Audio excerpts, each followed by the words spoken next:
dishes. It's one thing I've learned to eat now. Loads of sour cream.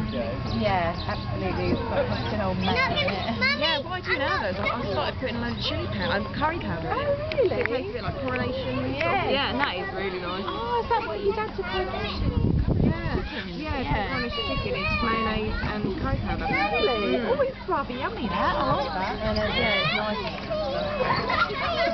Try Jessie in that one. Coronation chicken. Just we had them at church. It was like a snack thing with in pickles. Okay. Really yummy. Nice. I don't know what else you'd have it with. Would you have it with rice or like, would you have it as a hot dish or is it a cold dish?